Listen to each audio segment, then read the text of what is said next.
আমি পল্লবী, আমি ট্যারোকার্ড রিডার ও reiki master. আগামীকাল 29শে মার্চ, তার জন্য নিয়ে এসেছি একটি বার্তা। 29শে মার্চ একটা বিশেষ দিন।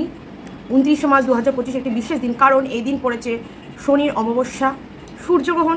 যদিও এটা ইন্ডিয়া থেকে ভিজিবল নয়, বাট তাও এটা মানা হবে, অনেকেই মানবেন, বিশেষত প্রেগনেন্ট মহিলারা তো অবশ্যই মানবেন।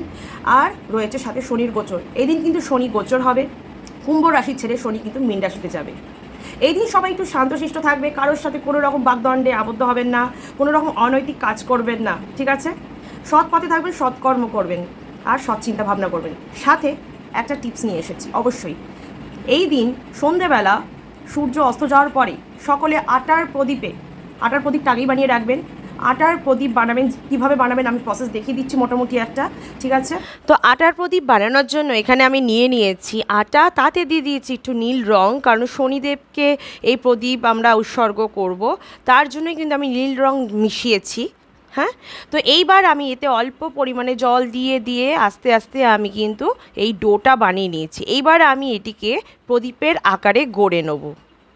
তাহলে প্রদীপ রেডি হওয়ার পরে এতে দিয়ে দিতে হবে একটা সলতে, এরকম যোগ চিহ্নের মতো করেই অবশ্যই দেবে। তার মধ্যে দেবে সর্ষের তেল। সর্ষের তেলটা কিন্তু শনিদেবের পুজোতে মাস্ট। তারপরে উপর দিয়ে দিয়ে দেবে কালো তিল। তারপরে বাতিটা জেলে একদম কোন গাছের সামনে রাখবে? অশ্বত্থ গাছের সামনে।